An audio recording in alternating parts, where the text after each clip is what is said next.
Goal, nation's leading institute. Hello students, myself is Nibhushan Kumar, Senior in Organic Faculty, Goal Institute. आज हम लोग का NEET 2024 का final examination ख़त्म हो चुका है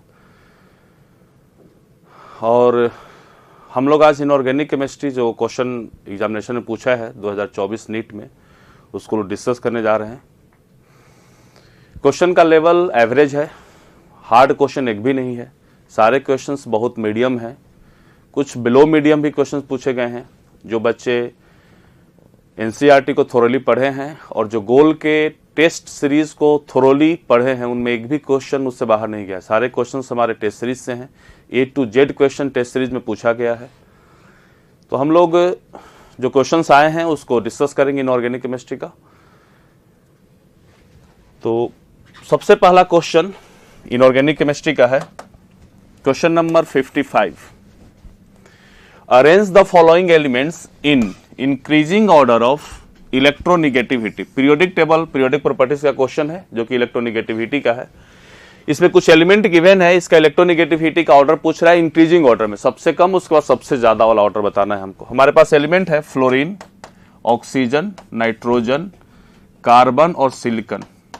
एक तो सारे बच्चा को पता होगा कि फ्लोरीन, नाइट्रोजन, ऑक्सीजन में सबसे ज्यादा इलेक्ट्रोनिगेटिविटी फ्लोरीन का होता है, उसके बाद ऑक्सीजन का होता है, उसके बाद नाइट्रोजन का होता है और नाइट्रोजन से कम कार्बन से कम। कार्बन और सिलिकॉन में अगर हम लोग कंपैरिजन करें तो कार्बन और सिलिकॉन 14th ग्रुप का एलिमेंट है और डाउन द ग्रुप जब जाते हैं हम लोग तो इलेक्ट्रोनिगेटिविटी घटता है।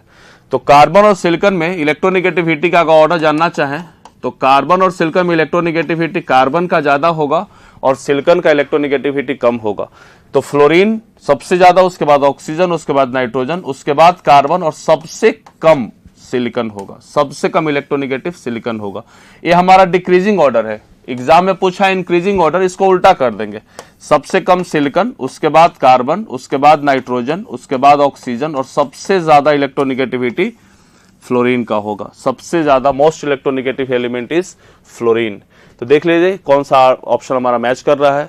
Silicon, carbon, nitrogen, oxygen and fluorine, second option.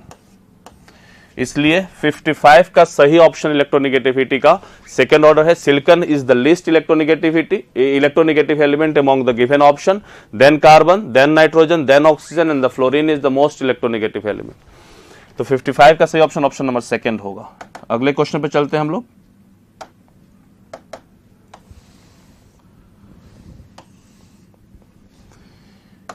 Question number 60। Given below are two statements. दो स्टेटमेंट गिवन है। स्टेटमेंट 1 है the boiling points of hydride of group 16। P block का ग्रुप 16 एलिमेंट के हाइड्राइड के property के बारे में given है। और ये देखिए टेस्ट सीरीज में बहुत बार क्वेश्चन पूछा जा चुका है। AITS और स्पॉट टेस्ट हो, इसमें बहुत बार, कम से कम 5-7 बार यही क्वेश्चन पूछा गया है। Melting point, boiling point of hydride of nitrogen family, oxygen family, halogen family, ये सारे के हाइड्राइड का बहुत बार हम लोग टेस्ट सीरीज में से क्वेश्चन पूछ चुके हैं। तो the boiling point of hydride of group 16 elements follow the order. देख लिया जाए यहां पे H2O, H2S, H2SE, H2TE, these are the hydrides of। Polynomial का जनरली हम लोग बात नहीं करते हैं और पोलोनोमियल का मुझे ऑर्डर गिवन भी नहीं है। पोलोनोमियल एक रेडियो एक्टिव एलिमेंट है, उसका जनरल केमिस्ट्री में प्रॉपर्टी डिस्कस करना अच्छा नहीं होता है। रेडियो एक्टिव एलिमेंट का रेडियो एक्टिव के साथ डिस्कस किया जाए, जनरल प्रॉपर्टी में डिस्कस उसको नहीं करते हम लोग। तो इसमें अगर हम लोग बॉइलिंग पॉइंट का बात करें तो सबसे ज्यादा बॉइलिंग पॉइंट होगा H2O का, क्योंकि इसमें हाइड्रोजन बॉन्डिंग होता है। इसमें कौन सा बॉन्डिंग है? H बॉन्डिंग, इसलिए इसका सबसे ज्यादा बॉइलिंग पॉइंट होगा। उसके बाद इन किसी में भी हाइड्रोजन बॉन्डिंग नहीं है, सभी में वैन डर वाल्स फोर्सेस लगता है and the van der Waals forces is directly proportional to molecular weight होता है। जिसका मॉलिक्यूलर वेट ज्यादा होगा उसमें वैन डर वाल्स फोर्सेस ज्यादा होगा। वैन डर वाल्स फोर्सेस ज्यादा होगा तो उसको तोड़ना हमारे लिए मुश्किल हो जाएगा। इसलिए H2O has got the highest boiling point due to the hydrogen bonding and then H2TE due to the high molecular mass it has got the higher van der Waals force of attraction. तो H2O सबसे ज्यादा, then H2TE, then H2SE and H2S hydrogen sulfide has got the minimum boiling point. This is the correct order for boiling point of hydrides of group 16, H2O, H2TE, H2O, H2T, H2AC, H2S, सही है, यही order हम लोग follow भी किए हैं। H2O has got the high boiling point due to hydrogen bonding, और बाकी सभी में वैन डर वाल्स फोर्सेस लगेगा, सही ऑर्डर है। स्टेटमेंट 2 बोल रहा है on the basis of molecular mass H2O is expected to have lower boiling point than the other members of the group, but due to the presence of extensive hydrogen bonding in H2O, it has higher boiling point। बिल्कुल सही है।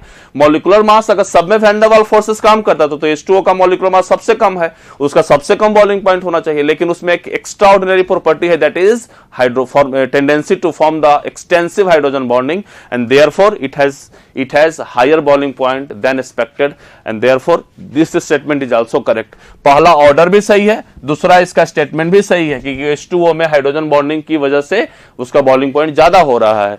तो statement 1 and statement 2 both are correct. Statement 1 is false, ना गलत है। Both statement 1 and statement 2 are correct, बिल्कुल सही है। स्टेटमेंट 1 फॉल्स तो दोनों नहीं है, स्टेटमेंट 1 इज ट्रू, फॉल्स एक गलत है, तो इसलिए 60 का सही ऑप्शन होगा both statement 1 and statement 2 are true. अगले क्वेश्चन पे चलते हैं हम लोग।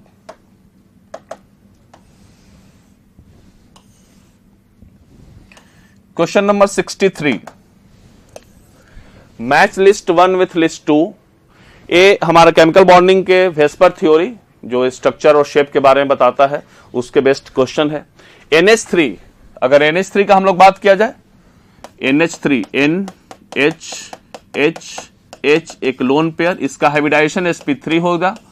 ज्योमेट्री का बात किया जाए तो टेट्राहेड्रल, अच्छा ज्योमेट्री शेप इसमें एक ही लिखा है तो हम लोग ज्योमेट्री शेप का बात नहीं करेंगे, ऐसे टेट्राहेड्रल इसका ये होता है। और शेप का बात किया जाए, इसका मॉलिक्यूलर अरेंजमेंट टेट्राहेड्रल होगा और शेप इसका ट्रायगोनल पिरामिडल होता है, ट्रायगोनल पिरामिडल। तो फर्स्ट NH का फर्स्ट ही सही है। BRF5 देख लिया जाए, BRF5 क्या बोल रहा है? BRF5 ब्रोमीन के पास 7 इलेक्ट्रॉन, 1 2 3 4 5 6, 5 फ्लोरीन है, एक लोन पेयर आ जाएगा क्योंकि ब्रोमीन के पास 7 इलेक्ट्रॉन होता है। इसका हाइब्रिडाइजेशन sp3d2 होगा। एक लोन पेयर है, लोन पेयर को हम लोग शेप डिटरमिन करते समय ढक लेंगे। The molecule seems to be square pyramidal, तो इसलिए BRF5 का स्क्वायर पिरामिडल होगा। बी का फोर्थ ऑप्शन करेक्ट है। नेक्स्ट देखा जाए अगला, नेक्स्ट है HCF4। HC जेनॉन के पास टोटल 8 इलेक्ट्रॉन होते हैं, नोबेल गैस फैमिली से है, 4 बॉन्ड बना चुका है, 2 लोन पेयर है। इसका भी हाइब्रिडाइजेशन sp3d2 होगा, लेकिन शेप का बात करेंगे तो लोन पेयर को ढक लेंगे। The molecule seems to be square planar, तो इसका सेकंड हो जाएगा। एंड SF6 सल्फर के पास 6 इलेक्ट्रॉन होता है, 6 के 6 बॉन्ड बना चुका है, कोई लोन पेयर नहीं है, sp3d2 हाइब्रिडाइजेशन होगा और यही इसका शेप ज्योमेट्री सब कुछ यही होगा, ऑक्टाहेड्रल, तो इसका थर्ड हो जाएगा। देख लेते हैं कौन सा ऑप्शन सही आ रहा है। ए का फर्स्ट, बी का फोर्थ, सी का सेकंड, डी का थर्ड। ए का फर्स्ट में एक ही ऑप्शन है, बी का फोर्थ, सी का सेकंड और डी का थर्ड, इसलिए 63 का सही ऑप्शन होगा ऑप्शन नंबर सेकंड। एक आसान क्वेश्चन है, बहुत डिफिकल्ट नहीं है, बहुत आसान क्वेश्चन है, तो 63 का सही ऑप्शन होगा ऑप्शन नंबर सेकंड। नेक्स्ट चलते हैं अगले क्वेश्चन पे हम लोग।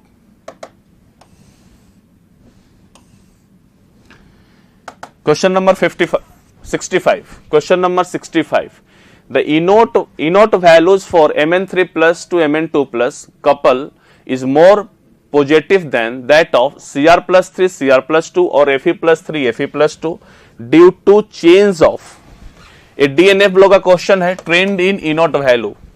ये स्टेबिलिटी के बारे में बताता है कि कौन से केटायन ज्यादा स्टेबल होगा, क्रोमियम का होगा +3, मैग्नीज का होगा +3, इसके बारे में बताता है। लेकिन हमको ये नहीं पूछ रहा है, हमारे क्वेश्चन में क्या बोल रहा है कि Mn+3 से जब Mn+2 जाते हैं उसका इनोट वैल्यू ज्यादा पॉजिटिव है इन कंपैरिजन टू क्रोमियम +3 से क्रोमियम +2 में जाएंगे या आयरन +3 से आयरन +2 में जाएंगे। देखो सिंपली बात सुनो, कोई भी स्पीसीज अगर A से A+ बन रहा हो या A3+ से, जो हमारे क्वेश्चन में दिया है A3+ A2+ बन रहा है, इसका इनोट वैल्यू अगर पॉजिटिव में बन रहा है, इसका मतलब ये होता है कि इसका प्रोडक्ट ज्यादा स्टेबल है, क्योंकि ई नोट वैल्यू पॉजिटिव होगा तो इसका delta G note value negative होगा, और जब delta G note value negative होगा तो रिएक्शन स्पॉन्टेनियस होगा, और जब रिएक्शन स्पॉन्टेनियस होने का मतलब ये होता है कि प्रोडक्ट मेरा स्टेबल है। प्रोडक्ट जितना स्टेबल होगा, क्योंकि रिएक्शन फॉरवर्ड डायरेक्शन में, रिएक्शन स्पॉन्टेनियस से अगर फॉरवर्ड डायरेक्शन में, इसका मतलब कि वह मोर स्टेबिलिटी की तरफ मूव कर रहा है। तो ई नोट वैल्यू का पॉजिटिव होना इसका मतलब कि रिएक्शन स्पॉन्टेनियस होना, और रिएक्शन स्पॉन्टेनियस होने का मतलब होता है कि प्रोडक्ट मोर स्टेबल। तो प्रोडक्ट जितना स्टेबल होगा ई नोट वैल्यू उतना ही पॉजिटिव होगा। तो हमको सिंपली बात कर लेना है कि इसमें +2 ज्यादा स्टेबल कौन आ रहा है, Mn+2 है, Cr+2 है या Fe+2 है। जो ज्यादा पॉजिटिव होगा उसका ई नोट वैल्यू उतना ही, जो ज्यादा स्टेबल होगा उसका ई नोट वैल्यू उतना ही ज्यादा पॉजिटिव होगा। देख लेते हैं, हम लोग कर लेते हैं एक बार।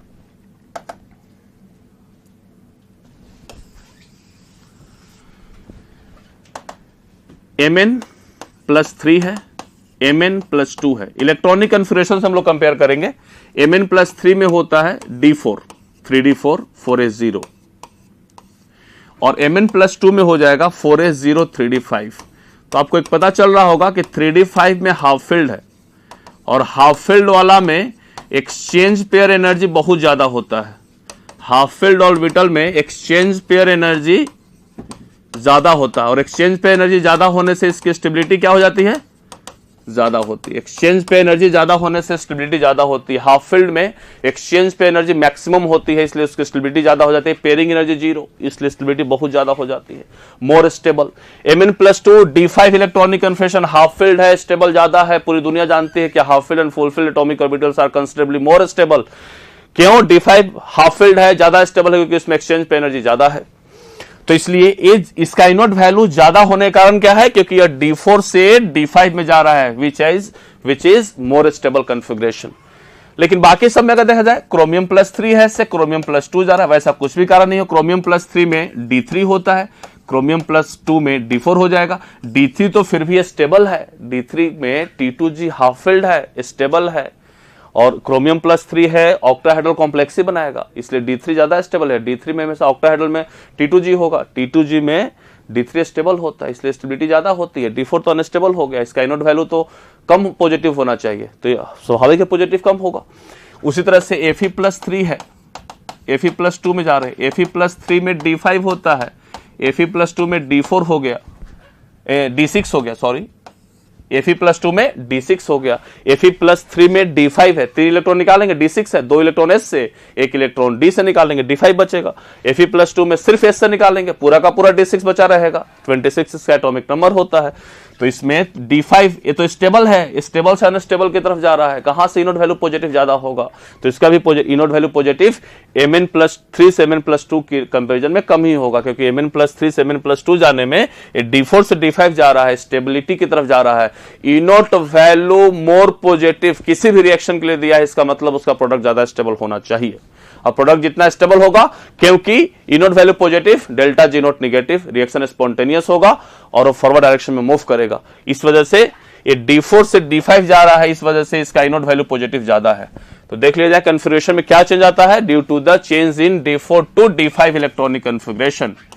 इसलिए 65 का सही ऑप्शन होगा ऑप्शन नंबर 4। Mn+3 से Mn+2 जाने के लिए नोट वैल्यू मोर पॉजिटिव है इन कंपैरिजन टू क्रोमियम+3 से क्रोमियम+2 या आयरन+3 से आयरन+2। उसका रीजन क्या है कि मैग्नीज में D4 से D5 जो कि हाफ फील्ड कन्फिगरेशन को अचीव कर रहा है, और इस वजह से उसका नोट वैल्यू पॉजिटिव ज्यादा है। तो 65 का सही ऑप्शन जाएगा ऑप्शन नंबर 4। नेक्स्ट चलते हैं अगले क्वेश्चन पे। Question number 71, match list 1 with list 2। एक कॉम्प्लेक्स गिवन है और ये आइसोमर्स इसका गिवन है। चलिए ये भी क्वेश्चन आसान ही है, आइसोमरिज्म का क्वेश्चन है, देख लिया जाए आसान सा क्वेश्चन कौन कौन सा इसमें कौन कौन सा मैच करेगा। पहला है कोबाल्ट NH3 का होल 5 NO2 Cl2। तो पहले तो इसमें एम्बीडेंटेट लिगेंड प्रेजेंट है, इस कॉम्प्लेक्स में एम्बीडेंटेट लिगेंड प्रेजेंट है, और एम्बीडेंटेट लिगेंड जहां भी होगा तो एक तो हमारे दिमाग में तुरंत आना चाहिए कि जहां भी सर एम्बीडेंटेट लिगेंड है वहां पे लिंकेज तो शो करने की टेंडेंसी इसकी है ही, क्योंकि ये तो लिंकेज शो करेगा ही। एक NO2 है, एक नाइट्राइटो N है तो एक नाइट्राइटो O भी होगा, एक नाइट्राइटो N है तो नाइट्राइटो O भी होगा, ONO भी बनेगा, ONO से ही बनेगा। तो इसका तो लिंकेज एक पॉसिबल है, ये लिंकेज बनाएगा, तो एक लिंकेज बनाएगा। सेकेंड लिंकेज इसका होगा CO NH3 का होल 5 SO4 Br। अब देखिए इसको हम लोग दो अलग अलग एनायन है, इसको एक्सचेंज कर दो, CO NH3 का होल 5 Br SO4। तो इसमें ये हमारा ब्रोमीन Br माइनस का एनालिटिकल टेस्ट देगा और ये सल्फेट का एनालिटिकल टेस्ट देगा। ये अगर बेरियम नाइट्रेट डालेंगे तो BaSO4 का पीपीटी बनाएगा और इसमें अगर सिल्वर नाइट्रेट डालेंगे तो AgBr का पीपीटी बनाएगा। BaBr2 का पीपीटी नहीं बनाएगा। ब्रोमीन में अगर ब्रोमियम नाइट्रेट डाल दें तो या बैरियम नाइट्रेट डाल दें तो बैरियम नाइट्रेट से इसका पीपीटी नहीं बनेगा। इसका बैरियम नाइट्रेट डालेंगे तो बैरियम सल्फेट का पीपीटी देगा। इसमें अगर सिल्वर नाइट्रेट डालेंगे तो सिल्वर ब्रोमाइड का पीपीटी देगा। इसमें अगर सिल्वर नाइट्रेट डालेंगे तो सिल्वर सल्फेट इज सॉल्युबल, ये पीपीटी नहीं देगा। तो इसलिए एनालिटिकल टेस्ट होता है। They use to give the different ions in their aqueous solution और therefore they are called as ionisation isomers. इसलिए बी का सही ऑप्शन होगा ऑप्शन नंबर 3 CONH3 का होल 6। अब देखो ये दोनों कॉम्प्लेक्स है, ये दोनों इसमें एक इसका आयोनाइजेशन आइसोमर और इसका कोऑर्डिनेशन आइसोमर, ये दोनों के दोनों कॉम्प्लेक्स फॉर्म में है और ऐसे वाले हमेशा शो करते हैं कोऑर्डिनेशन आइसोमर्स। इसको भी देख लिया जाए, CO NH3 का होल 6 Cr CN का होल 6। ठीक है, तो इसमें क्या होता है, एक मिनट देखा जाए जरा सा। CO NH3 का होल 6 और एक और कौन सा ऑप्शन था, एक और Cr CN का होल 6, Cr CN का होल 6। देखो इसमें एक कोऑर्डिनेशन आइसोमर शो करेगा। इसमें क्रोमियम का +3 मोस्ट स्टेबल होता है। एक नोमेनक्लेचर अगर इसका पूछ दे तो थोड़ा सा प्लस और माइनस पता करना पड़ता है कि ये प्लस है, माइनस कौन होगा, प्लस कौन होगा, माइनस। तो क्रोमियम का +3 ज्यादा स्टेबल होता है E0 वैल्यू से, तो इसलिए इससे +3 हो जाएगा। इसका -6 पूरे पे चार्ज क्या आ जाएगा, -3। इस पे -3 तो इस पे पक्का +3 आएगा। इस कोबाल्ट का +3 आ जाएगा। अब इसमें कोऑर्डिनेशन आइसोमर में क्या होता है कि देयर इज ए पार्शियल और complete exchange of ligand between these two. इन दोनों के बीच में पार्शियल और कंप्लीट एक्सचेंज ऑफ लिगेंड होता है। जैसे में CONH3 का होल 5 CN, Cr CN का होल 5 NH3, इस तरह से। फिर आगे इसे मूव करते चले जाएंगे और लास्ट में क्या बन जाएगा, CO CN का होल 6 Cr NH3 का होल 6, इस तरह से बन जाएगा A। लेकिन एक बात ध्यान देना, इसमें जैसे अगर इससे बात किया तो इसमें +2 हो जाएगा, इसमें -2 हो जाएगा। इस तरह से आते आते इसमें हो जाएगा -3, इसमें आ जाएगा +3। एक ऐसा आएगा जब दोनों पे चार्ज 0 आएगा, इसको हम लोग कोऑर्डिनेशन आइसोमर में कंसीडर नहीं करेंगे। अगर दोनों कॉम्प्लेक्स पे 0 चार्ज आ जाएगा तो उसको हम लोग कोऑर्डिनेशन आइसोमर में कंसीडर नहीं करते, इसको हम लोग हटा देते हैं। क्योंकि जब दोनों पे 0 चार्ज आएगा तो फिर आयनाइजेशन आइसोमर और कोऑर्डिनेशन आइसोमर संभव ही नहीं होगा। दोनों कैसे बनेगा, दोनों के बीच में आयनिक बॉन्ड होता है, आयनिक बॉन्ड में आयंस चाहिए। जब दोनों पे 0 चार्ज आएगा तो आयंस कहां से बन रहा है, नो आयंस। तो दोनों एक दूसरे से जुड़ेंगे नहीं। जब दोनों एक दूसरे से जुड़ेंगे, दोनों कॉम्प्लेक्स अलग अलग होगा। फिर दोनों कॉम्प्लेक्स को एक साथ बात नहीं करेंगे। जब दोनों पे 0 चार्ज तो ये अपना अलग कॉम्प्लेक्स, ये अपना अलग कॉम्प्लेक्स, फिर कोऑर्डिनेशन आइसोमर कहलाएगा ही नहीं। ठीक है, हाँ दोनों पे चार्ज अगर प्लस और माइनस है तो केटायन और एनायन है। अब दोनों एक आयनिक बॉन्ड से जुड़े हुए हैं, अब इसमें दोनों को हम लोग आइसोमर बोल सकते हैं। ठीक है, जब दोनों पे 0 चार्ज, नो कोऑर्डिनेशन आइसोमर। बाकी सब के सब कोऑर्डिनेशन आइसोमर होंगे। तो ये कौन शो करेंगे, कोऑर्डिनेशन आइसोमर शो करते हैं। चलिए हम लोग मेन क्वेश्चन पे आते हैं। तो ये क्या शो करेंगे, दोनों अगर कॉम्प्लेक्स होते हैं तो एक कोऑर्डिनेशन आइसोमर शो करते हैं, तो ये 4th होगा। ये 4th, इसको हम लोग लिंकेज बोले थे 2nd, इसको हम लोग आयोनाइजेशन बोले थे 3rd, और ये हाइड्रेट आइसोमर होगा या सॉल्वेट 1st हो जाएगा। ये हाइड्रेट या सॉल्वेट CO H2O का होल 6 Cl3, इसमें एक्सचेंज करते रहे, CO H2O का होल 5 Cl Cl2.H2O, इस तरह से। और एक H2O को बाहर निकालिए, और एक H2O को बाहर निकालिए, इस तरह से हम लोग करेंगे। लेकिन इसमें भी अगर सिर्फ H2O आ जाए बाहर में तो उसको हम लोग हाइड्रेट आइसोमर या सॉल्फेट आइसोमर में काउंट नहीं करेंगे। ठीक है, तो इसलिए इसको हम लोग छोड़ देते हैं। फर्स्ट का ऑप्शन क्या होगा, डी का क्या होगा, डी का क्या होगा first, that is solvate isomer. तो देख लिया जाए, ए का सेकंड, बी का थर्ड, सी का फोर्थ और डी का फर्स्ट, कौन सा ऑप्शन मैच कर रहा है? ए का सेकंड, बी का थर्ड, सी का फोर्थ और डी का फर्स्ट। इसलिए 71 का, क्वेश्चन नंबर 71 का सही ऑप्शन होगा option number second. Next move करते हैं अगले क्वेश्चन पे।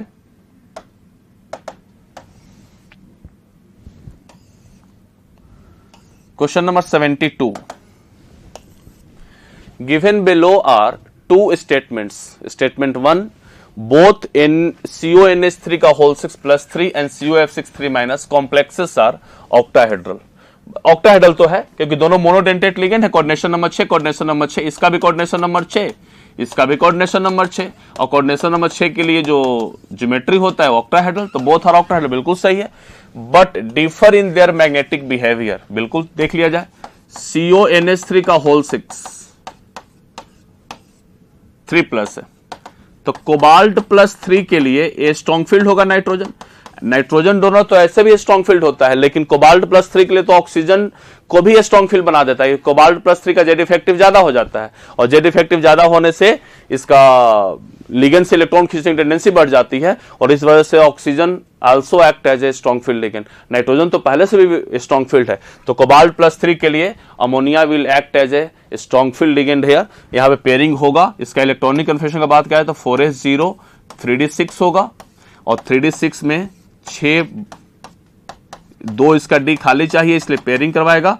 कोई भी अनपेयर्ड इलेक्ट्रॉन नहीं होगा, इसलिए ये डायमैग्नेटिक होगा। ये कैसा होगा? ये डायमैग्नेटिक। यहां भी देखिए, यहां भी कोबाल्ट प्लस 3 है, COF6 माइनस में, यहां भी कोबाल्ट प्लस 3 में है, और कोबाल्ट प्लस 3 में 4s0 3d6। लेकिन कोबाल्ट प्लस 3 के लिए हेलोजन, कोबाल्ट प्लस 3 के लिए oxygen act as a strong field ligand, oxygen donor act as a strong field ligand, लेकिन हेलोजन स्ट्रॉन्ग फील्ड की तरह काम नहीं करता है। हेलोजन का इलेक्ट्रोनेगेटिविटी ज्यादा है, उसको इलेक्ट्रॉन रखने की कैपेबिलिटी ज्यादा है, देने की कैपेबिलिटी कम होती है। तो जेड इफेक्टिव बढ़ने से ऑक्सीजन से तो इलेक्ट्रॉन स्ट्रांगली खींच सकते हैं, लेकिन हेलोजन से स्ट्रांगली इलेक्ट्रॉन नहीं खींच सकते हैं। इसलिए हेलोजन अभी भी कैसा काम करता है? वीक फील्ड की तरह। तो यहाँ पे वीक फील्ड की तरह ही काम करेगा, और no pairing will takes place, इसलिए इसमें अनपेयर्ड इलेक्ट्रॉन होंगे। 1 2 3 4 5 6 4 अनपेयर्ड इलेक्ट्रॉन होंगे, और ये पैरामैग्नेटिक होगा, ये पैरामैग्नेटिक होगा। इसलिए क्वेश्चन बोल रहा है बोथ इतना कॉम्प्लेक्सेस आर ऑक्टाहेड्रल, बिल्कुल सही है, but differ in their magnetic behaviour, सही है ना। ये पैरामैग्नेटिक है, ये पैरामैग्नेटिक है, और ये डायमैग्नेटिक है, दोनों का बिहेवियर अलग अलग है, ये सही है। CONH3 का CONH3 whole 6 3 plus is diamagnetic, बिल्कुल सही है, diamagnetic. whereas COF6 minus is a paramagnetic, बिल्कुल सही है। तो both statement 1 and statement 2 are true, both statement 1 and statement 2 are true. तो 72 का सही ऑप्शन होगा ऑप्शन नंबर सेकंड। अगले क्वेश्चन पे चलते हैं।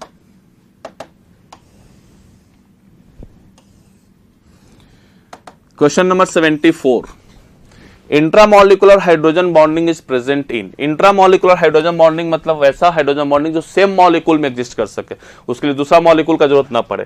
जैसे HF है, H और F है, तो इसमें एक ही मॉलिक्यूल में हाइड्रोजन बॉन्डिंग नहीं हो सकता है, दूसरा HF लेना पड़ेगा आपको, एक दूसरा HF लेना पड़ेगा, इस पे डेल्टा माइनस, इस पे डेल्टा प्लस, और इसका लोन पेयर है।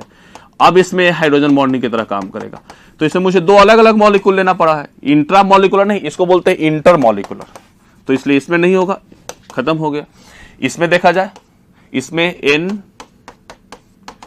N double bond O minus plus charge, and यहां पे OH होता है।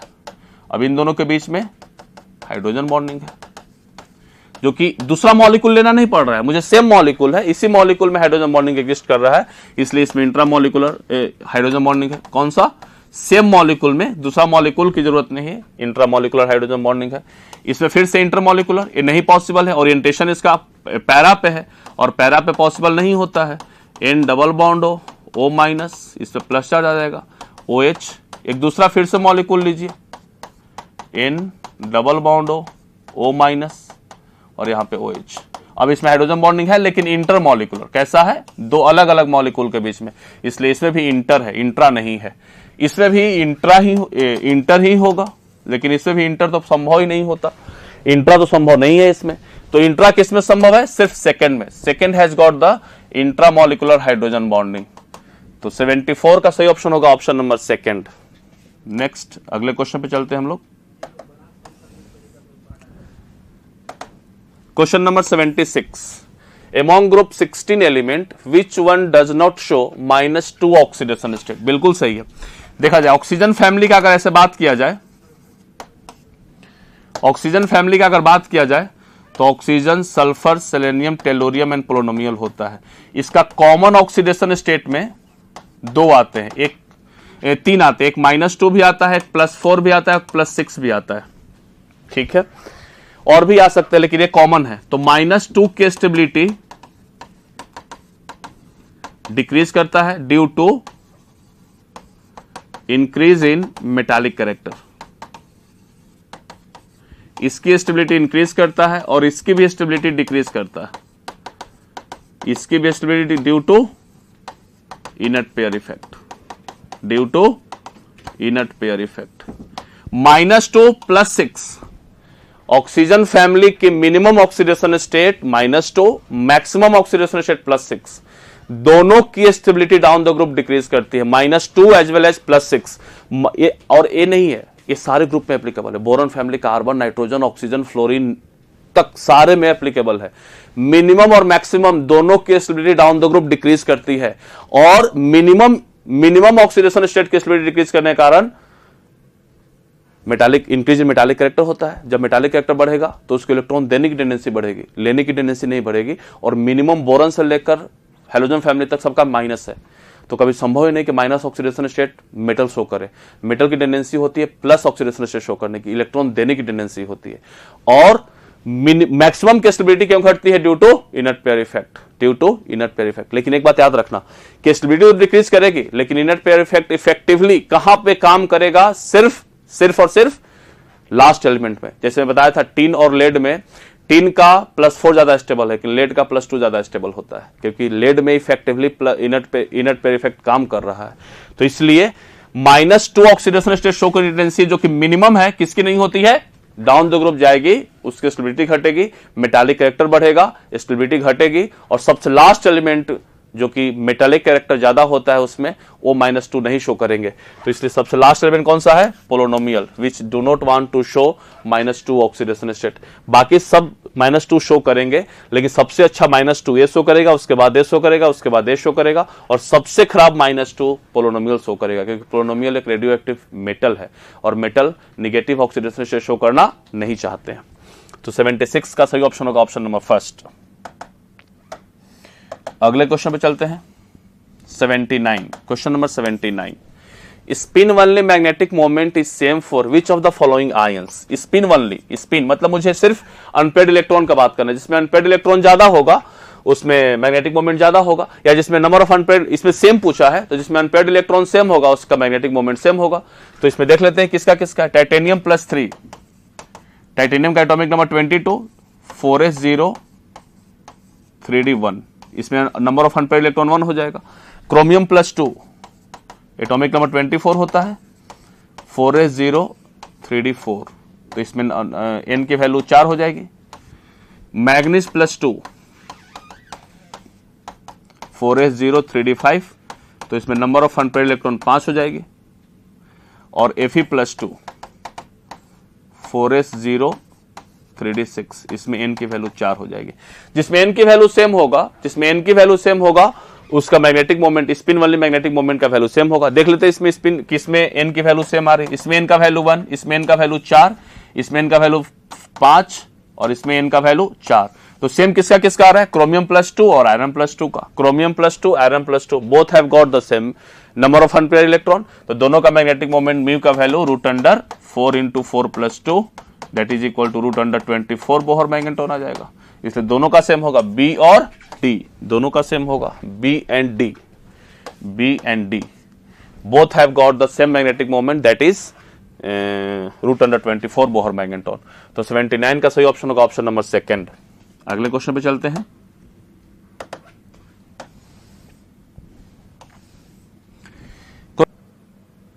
नेक्स्ट क्वेश्चन है question number 81, match list 1 with list 2। List 1 में कुछ मॉलिक्यूल गिवन है और लिस्ट 2 में number and types of bonds between two carbon atom, दो कार्बन एटम के बीच में कौन सा बॉन्ड होता है पूछ रहा है। आसान सा क्वेश्चन है, देख लिया जाए। जैसे इथेन है C,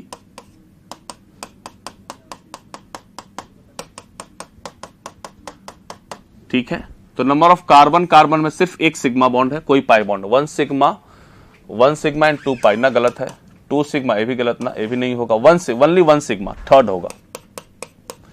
ethene C double bond C होता है, H,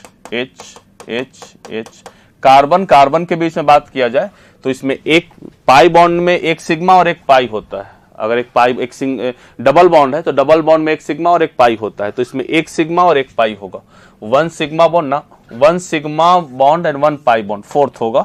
इथीन में कार्बन कार्बन के बीच में एक सिग्मा बॉन्ड होता है और एक पाई बॉन्ड होता है, इसका फोर्थ हो जाएगा। कार्बन मॉलिक्यूल C2, अब देखो कार्बन मॉलिक्यूल C2 में आपको एमओटी बनाना पड़ेगा, ये एमओटी का क्वेश्चन है C2 वाला। तो C2 में अगर एमओटी बनाएंगे तो sigma 1s, sigma star 1s, sigma 2s, sigma star 2s, पाई 2px, पाई 2py, सिग्मा 2pz, और इसके बाद पाई स्टार वाला होता है, और इस लास्ट में सिग्मा स्टार होता है, यही पता है। C2 में 6 इलेक्ट्रॉन, एक कार्बन में 6, दूसरे में 6, 12 इलेक्ट्रॉन को भर देते हैं, फिलअप कर देते हैं। देखो 2, 4, 6, 8, 9, 10, 11, 12। अब इसमें बॉन्ड बनाने की प्रक्रिया शुरू करते हैं हम लोग, बॉन्ड बनाने का। देखो ये तो कैंसिल कर देगा, बॉन्ड ऑर्डर 0, ये भी बॉन्ड ऑर्डर 0। अब इसका जब बॉन्ड ऑर्डर निकालेंगे तो bond order is equal to कितना आ जाएगा। अब ये सबको हम लोग कैंसिल कर चुके हैं, तो नंबर ऑफ इलेक्ट्रॉन कितना है 4, एंटी बॉन्डिंग तो 0 बचा हुआ, क्योंकि एंटी बॉन्डिंग हम लोग इसके साथ जो एंटी बॉन्डिंग इलेक्ट्रॉन है ना, इसको कैंसिल कर चुके हैं, इसको इसके साथ, इसको इसके साथ, हम लोग सिर्फ इसको कंसीडर करेंगे। तो इसके लिए तो एंटी बॉन्डिंग 0/2, तो 4/2 इज इक्वल टू 2। अब इसमें बॉन्ड ऑर्डर 2 है, मतलब 2 बॉन्ड बनाएगा, और ये दोनों बॉन्ड वाला कोई सिग्मा वाला इलेक्ट्रॉन नहीं है, दोनों पाई 2px, पाई 2py। इसका मतलब ए ऑर्बिटल जो भी बॉन्ड बनाएंगे वो सिर्फ पाई बॉन्ड बनाएंगे, सिग्मा बॉन्ड कोई नहीं बनाएगा। सिग्मा बॉन्ड ने बनाया, इसको कैंसिल कर दिया, सिग्मा बॉन्ड ने बनाया, इसको कैंसिल कर दिया। अब जो बचा हुआ इलेक्ट्रॉन है वो सिर्फ क्या बनाएगा, only pi bond, sigma bond बनाने वाला इलेक्ट्रॉन बचा हुआ ही नहीं है। तो इसलिए दोनों के दोनों जो बॉन्ड होंगे वो कौन से होंगे, only pi bonds, only pi bonds, 2 pi bonds. तो C2 में क्या होता है, 2 pi bonds, 2 pi bond second होगा। एंड इथाइन में तो C ट्रिपल बॉन्ड C और H होता है। कार्बन कार्बन बीच में ट्रिपल बॉन्ड है, ट्रिपल बॉन्ड में 2 पाई 1 sigma, 2 pi 1 sigma, 1 sigma bond and 2 pi bond, first हो जाएगा। इसलिए A का थर्ड, B का फोर्थ, C का सेकंड और D का फर्स्ट। ऑप्शन नंबर 4 मैच कर रहा है, देख लीजिए, A का थर्ड, B का फोर्थ, C का सेकंड, D का फर्स्ट। ठीक है, अगले क्वेश्चन पे चलते हैं। तो 81 का सही ऑप्शन होगा ऑप्शन नंबर 4। अगले क्वेश्चन पे चलते हैं हम लोग।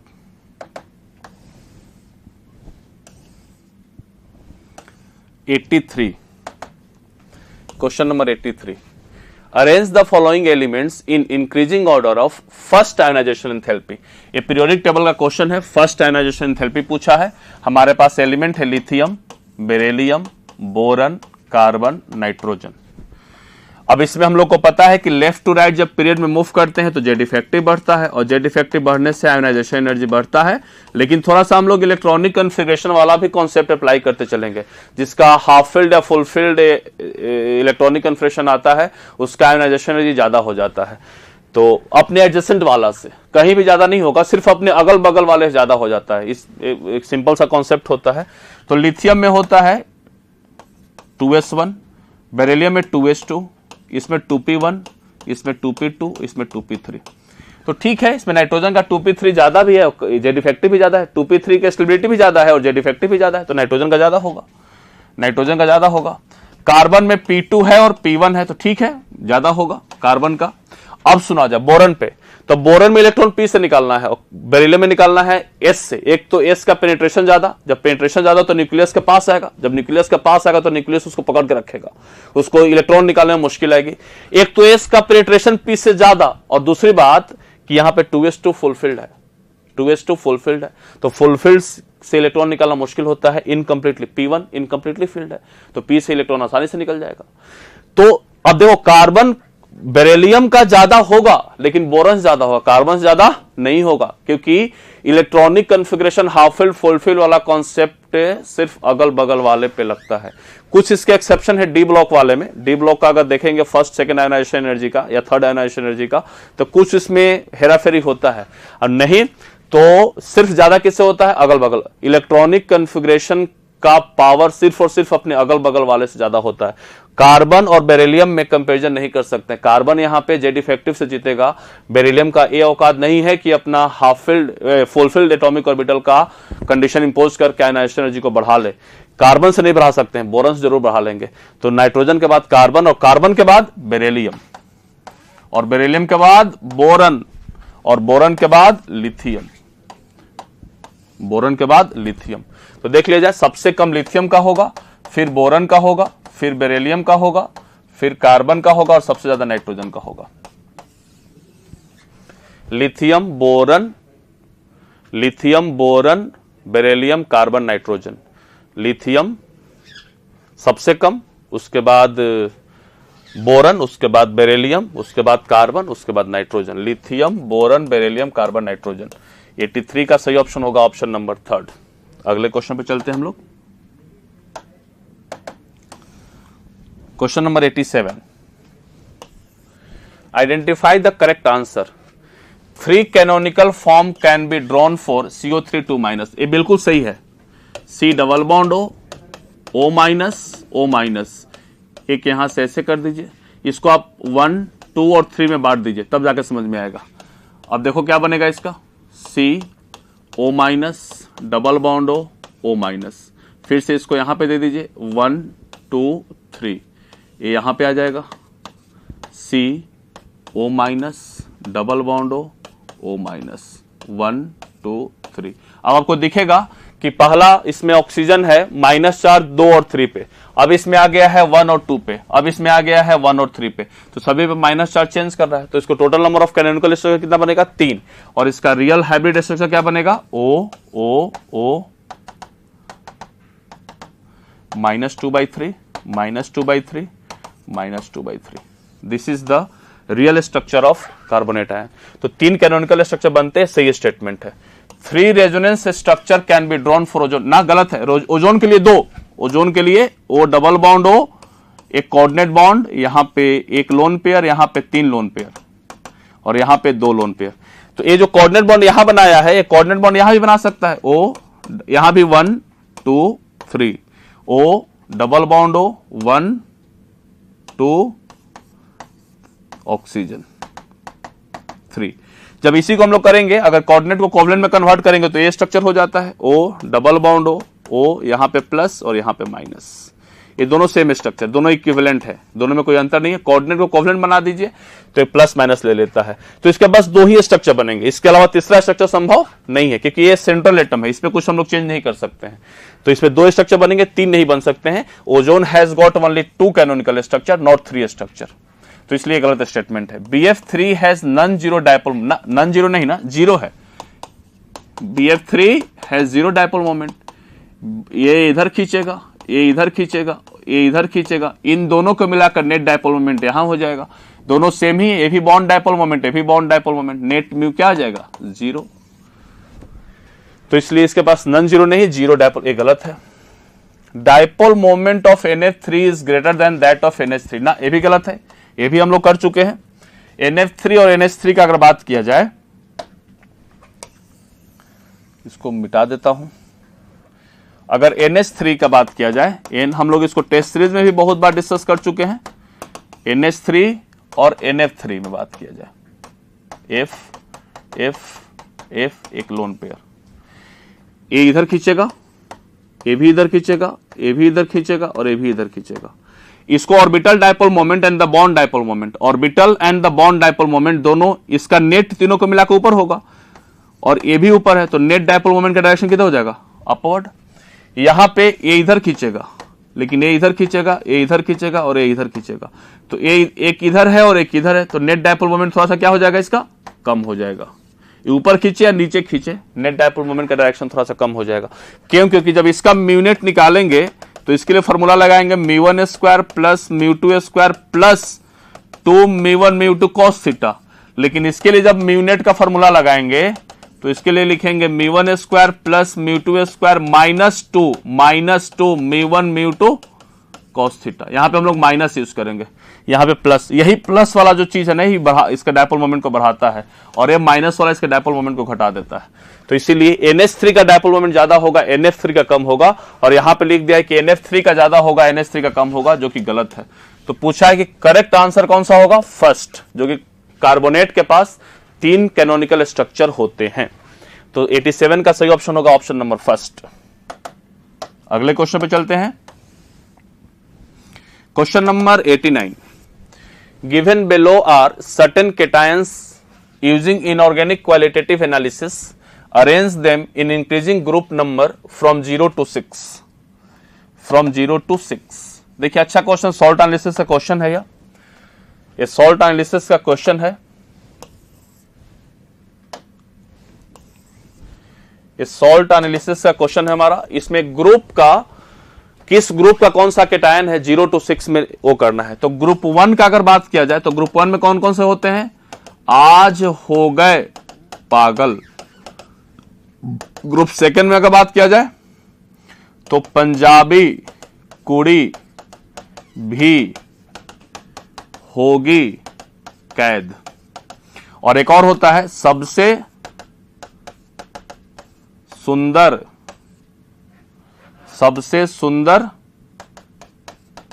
ऐश्वर्या।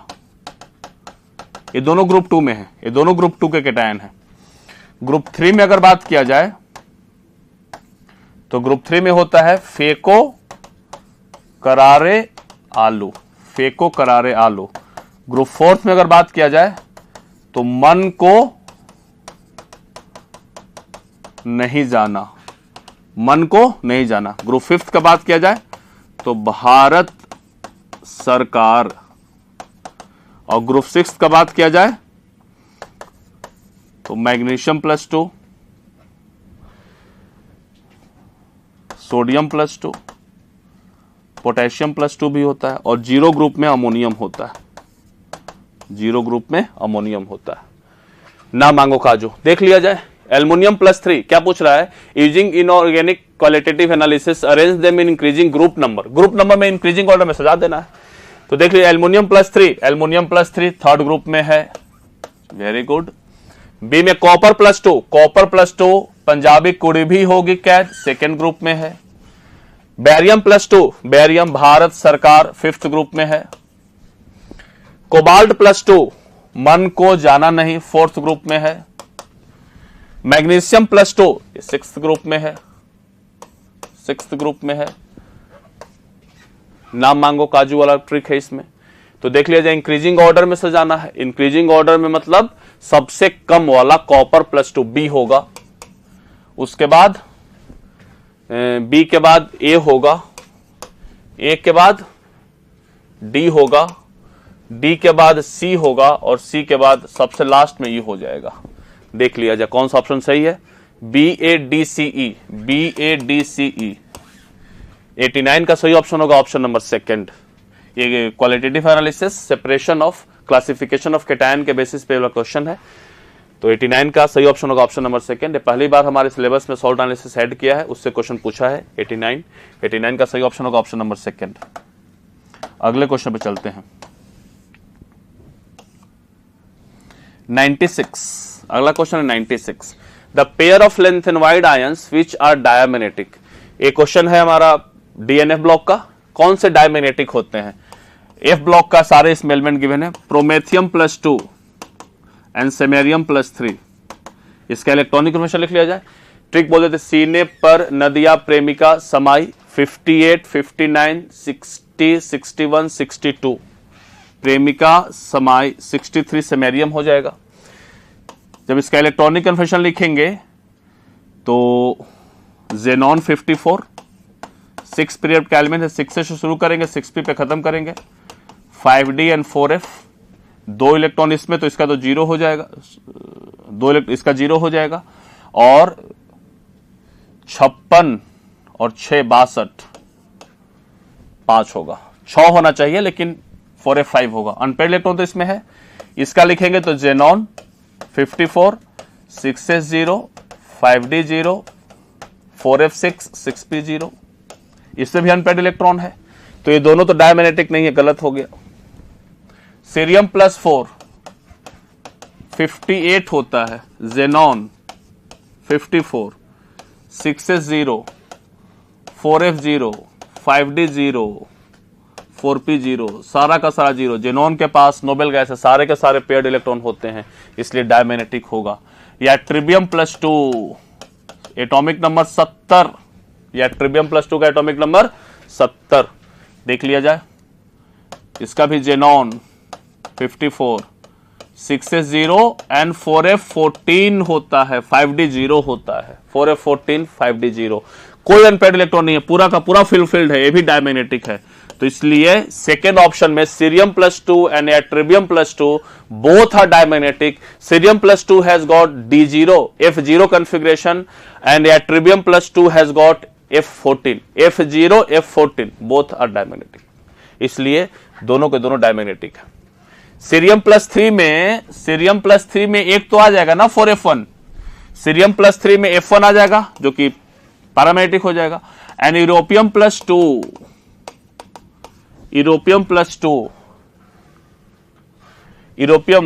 का 64, जेनॉन 54 6s2 5d0 4f 56 और 8।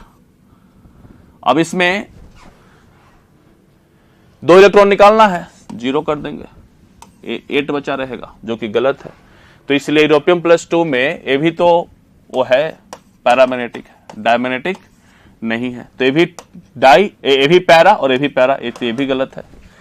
जीडी गैंडोलियम +3 एटॉमिक नंबर 64 होता है, जेनॉन 6s2 5d1 4f7 ऐसे होता है, इसका याद रखिएगा। गैंडोलियम एक एक्सेप्शन वाला है, gadolinium has got the exceptional electronic configuration. अब 3 इलेक्ट्रॉन निकालना है तो 2 इलेक्ट्रॉन यहां से निकालेंगे, 1 इलेक्ट्रॉन यहां से निकालेंगे। आउटर मोस्ट शेल ए है, उसके बाद ए है, उसके बाद इसको हम लोग डिस्टर्ब करेंगे।